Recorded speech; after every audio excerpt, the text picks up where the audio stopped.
सबाई के नमस्कार। इलेक्शन कमिशन ऑफ इंडिया चार्टा गुरुत्वपूर्ण सिद्धांत निয়েছে আর এই যে চারটা সিদ্ধান্ত আছে আমরা 1 আগস্ট 2022 থেকে রূপায়ণ করার জন্য আমরা প্রস্তুতি নিয়েছি। যে আমাদের ত্রিপুরাতে যে প্রায় 27 লাখ ভোটার আছে সবাই আছে এই চারটি গুরুত্বপূর্ণ সিদ্ধান্ত আমরা ইলেকশন ডিপার্টমেন্ট সিইও অফিস থেকে পৌঁছে দেওয়ার জন্য আজকে আমরা প্রেস কনফারেন্স आयोजित করেছি। তো সবচেয়ে প্রথম যে সিদ্ধান্ত আছে এটা আমাদের যে ভোটার আইডেন্টিটি কার্ড আগে শুধু নাম ছিল 2007 থেকে photo elector identity card epic আমরা যেটা বলি সেটা হয়েছে। ये वोटर आइडेंटिटी कार्ड के आधार संगे लिंकिंग हो अनेक বছর যাবত एक প্রস্তাব ছিল এখানে যে রিপ্রেজেন্টেশন অফ পিপলস অ্যাক্ট 1951 আমরা আপনাকে প্রেস রিলিজ দিয়েছি যে ইলেকশন কমিশন থেকে এটা জারি করা হয়েছে। এই অ্যাক্ট কে অ্যামেন্ডমেন্ট করা হয়েছে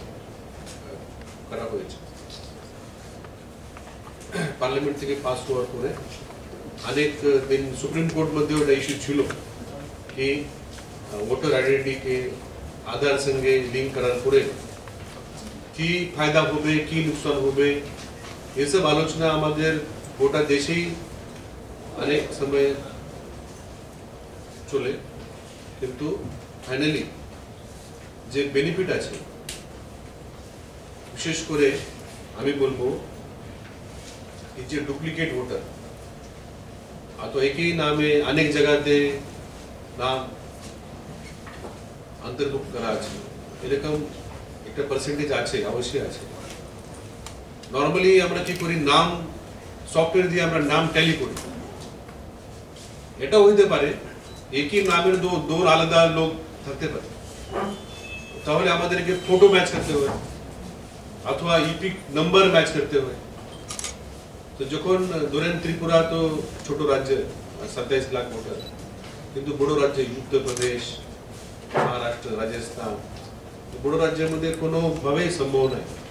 বাই নেম কম্পারিজন করো ফটো কম্পারিজন করো अथवा ইপিক কার্ড কম্পারিজন করো। আর যে আমাদের 1 person 1 ভোট जितना भी कोई व्यक्ति कितना भी रिच हो कितना भी पुअर हो उसको एक ही वोट है। ये हमारा लोक डेमोक्रेसी का एक हमारा एडवांटेज है। तो उसको आबादित रखने के लिए no person should have more than 1 vote. तो 2 बार उसने अगर लिस्ट में नाम है त्रिपुरा में भी है कलकत्ता में भी है तो वो दोनों जगह पे वोट कर सकता है। ये मिसयूज काफी होता था, इसको ठीक करने के लिए वोटर आई कार्ड को आधार के साथ लिंक करने का डिसीजन हुआ है। एक समय 2014 साले আমরা কিছু আধার কালেকশন করেছি কিন্তু ফাইনালি তখন আধার সঙ্গে লিঙ্কিং করার জন্য চূড়ান্ত সিদ্ধান্ত হয়নি, এই জন্য এই প্রক্রিয়া মাঝখানে বন্ধ ছিল। সেটা আমরা 1 তারিখ থেকে শুরু করছি। এই জন্য কিছু যে ফর্ম আছে আপনারা জানেন ফর্ম 6 ফর্ম 7 ফর্ম 8 এরকম ফর্ম থাকে তো ফর্ম মধ্যেও মডিফিকেশন করা আছে। এখানে আধার নাম্বার লেখার জন্য একটা জায়গা দেওয়া আছে। তো এখানে আমরা বাড়ি বাড়িতে আমাদের বিএলও বুথ লেভেল অফিসার যাবে। তো আমরা সবাই ভোটারদেরকে আহ্বান করছি যে আমাদের বিএলও যখন আপনার বাড়িতে যাবে এটা ইলেকশন কমিশন অফ ইন্ডিয়া সিদ্ধান্ত হয়েছে সুপ্রিম কোর্ট এটাকে আপহোল্ড করেছে বলে সেটা অনেক যেমন আগে আমরা দেখছি পাবলিক ডিস্ট্রিবিউশন সিস্টেম মধ্যেও আধার করা হয়েছে আধার করার পরে অনেক এখানে আমি এটা বলবো ক্লিনিং হয়েছে তো সেরকম ক্লিনিং এখানেও হতে পারে হওয়া উচিত তো সবাইকে বলবো আপনারা আধার দেন আধার নম্বর আপনার ভোটার তালিকাতে আসবে না অথবা ভোটার স্লিপে আসবে না এটা মানে আপনার যে আধার আছে এটা যে সিক্রেসি থাকবে অবশ্যই আধার নম্বর উইল বি ইউজড ইন্টারনালি আমরা internally election department database election commission of India database অথবা স্টেট ইলেকশন কমিশনের ডেটাবেস আমাদের ইন্টারনাল উপयोग হবে আধার নম্বর মাস্কিং করা হবে যদি আমরা কোনো এই যে ডেটাবেস যদি প্রিন্ট করব কোনো সময় প্রিন্ট করার সময় আধার আইডেন্টিটি কে মাস্কিং করে ही আমরা প্রিন্ট করব তো কোনো এটা অনেক লোক বলবে আমার আধার নম্বর দিলে মিসইউজ হতে পারে তো এরকম পাবলিক ডোমেন মধ্যে কোনো সময় আধার নম্বর বা আধার কার্ডের ছবি আপনার যাবে না that is responsibility of the election department election commission of India কিন্তু যে ডাটাবেস মধ্যে আধার নম্বর থাকবে এটা যে বেনিফিট যে এটা অনেক বেনিফিট আছে যেমন আমরা বলছি পিডিএস মধ্যে অথবা অনেকেই আমাদের ব্যাংক অ্যাকাউন্ট নম্বর থেকে আধার নম্বর লিঙ্ক করা আছে আমাদের প্যান সঙ্গে লিঙ্ক করা আছে এটা অনেক বেনিফিট এরকমই benefit election commission voter identity card সঙ্গে তো আমরা 2 মাস আগস্ট আর সেপ্টেম্বর আমরা একটা অভিযান চালাবো প্রত্যেক বাড়িতে আমরা যাব আর ভোটার সঙ্গে আমরা আধার নম্বর আপডেট করে দেব ওয়ান সেকেন্ড সিদ্ধান্ত আছে যে আপনারা জানেন কি আমাদের যে আগের যে election commission of India voter এনরোলমেন্টের গাইডলাইন এরকম ছিল কি 18 বছর হওয়ার পরে আপনারা এনরোলমেন্ট করতে পারেন তো যারা কলেজ মধ্যে পড়ে এরা সবসময় অপেক্ষা থাকে আমরা 18 বছর হওয়ার পরেই আমরা অ্যাপ্লিকেশন করব আর এর করতে করতে 6 মাস 1 বছর চলে যায় অনেক লোকই 18 বছরে ভোট দান করতে পারে না 19 হওয়ার পরেই ভোট করে 1 বছর চলে যায় এই জন্য ইলেকশন কমিশন অফ ইন্ডিয়া সিদ্ধান্ত নিয়েছে কি আপনারা যদি 17 প্লাস থাকে 17 ইয়ার্স প্লাস ধরেন আজকে আমার বার্থডে 30 জুলাই আমার 17 বছর পুরো হয়ে গেছে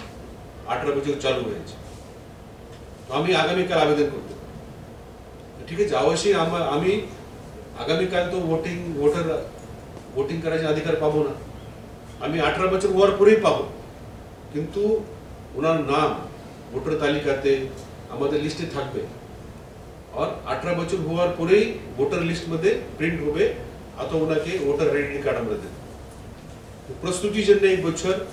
আমরা ইউজ করব তো যদি কোনো ভোটার 17 বছর কমপ্লিট হয়েছে তো 1 আগস্ট থেকে আবেদন করতে পারে আমরা যে বাড়ি যাব এই যে ভোটার কার্ড সঙ্গে আধার লিংক করার জন্য সেই সময় আমরা ওখানে জিজ্ঞাসা করব আপনাদের বাড়িতে কেউ আছে কি যে 17 বছর হয়েছে আগে আমরা বলতাম 18 বছর হয়েছে এরকম লোক আছে কি এখন আমরা বলবো কি 17 বছর হয়েছে এরকম কোন লোক আছে কি থাকলে আপনি ফর্ম ভরে দেন এটা আর তার সঙ্গে আমি আগে বলেছি একবার আবার রিপিট করছি কি আগে বছরে একবার এনরোলমেন্ট হতো ডিসেম্বর মাসে আর জানুয়ারি মাসে আমরা ভোটার লিস্ট পাবলিশ করি কিন্তু এবার সিদ্ধান্ত হয়েছে আমরা বছরে 4 বার এই অভিযান করব 1 জানুয়ারি 1 এপ্রিল 1 जुलाई और 1 अक्टूबर 4 बार वोटर तालिका रिवाइज हो 1 जुलाई तक 1 अक्टूबर মানে 1 জানুয়ারি 1 এপ্রিল 1 जुलाई और 1 अक्टूबर 4 बार वोटर तालिका रिवाइज হবে আমরা প্রিন্ট করব না প্রিন্ট আমরা একবারই করব জানুয়ারি মধ্যে প্রিন্ট করব কিন্তু डेटाबेस मध्ये 4 बार अपडेट করব तो ये कंटिन्यूअस अपडेशन মানে ভোটারকে ওয়েটিং করার জন্য দরকার নেই, আমরা 4 বার বছরে আমরা এটা আপডেট করব। এই হয়েছে থার্ড। দেন ফোর্থ আছে যে আমাদের ফর্মগুলো আছে, এই সব ফর্মগুলো আমরা মডিফাই করেছি। আর gender neutral provision for service and special ইলেক্টরের জন্য ফর্ম মধ্যে পরিবর্তন করা আছে। और power to acquire premises for the purpose of conduct of election, election करार जन्य यदि इलेक्शन कमीशन अथवा इलेक्शन डिपार्टमेंट की यदि कोनो प्रीमाइसेस पूरा बिल्डिंग আমরা দেখি অনেক জায়গাতে ভোটার সেন্টার অথবা কোনো স্ট্রং রুম অথবা অন্য কোনো কাজে ট্রেনিং জন্য অথবা সিকিউরিটি ফোর্সেস আসবে, ওনাদের থাকার জন্য অনেক রিকোয়ারমেন্ট হতে পারে। তো সেই জন্য আমরা কোনো প্রিমাইস আমরা অ্যাকোয়ার করতে পারি। এটা নিয়ে আমাদের রিপ্রেজেন্টেশন অফ পিপল অ্যাক্ট 1950, তারপর রিপ্রেজেন্টেশন অফ পিপল অ্যাক্ট 1951 আর ইলেকশন লজ অ্যামেন্ডমেন্ট অ্যাক্ট 2002 আমরা আপনাকে ডিটেল দিয়েছি, সেটা অ্যামেন্ডমেন্ট হয়েছে। তো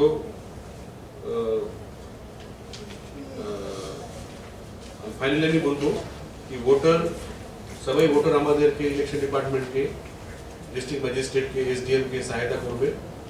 आधार नंबर आपने देबे, यदि आधार नंबर आपने ना থাকলে सब समय এটা ওখানে ব্ল্যাঙ্ক থাকবে, আপনাকে মেসেজ আসবে, তারপরে লোক বারবার যাবে। যেমন ব্যাংক আপনার সঙ্গে ফলো আপ করেছে অ্যাকাউন্ট নম্বর আধার সঙ্গে লিংক করার জন্য, আরেকবার ফোন করে আরেকবার মেসেজ পাঠায়। তো এরকম মানে পরে এটা সব ফলো আপ হবে। এই জন্য যেহেতু আমাদের লোক বিএলও বাড়ি যাচ্ছে, so please give your Aadhaar number and this is as per the direction of the Supreme Court and as per the amendment which is passed by the Parliament. তো এটা হচ্ছে আমাদের আজকের বিশেষ 4টি বিষয়। আপনারা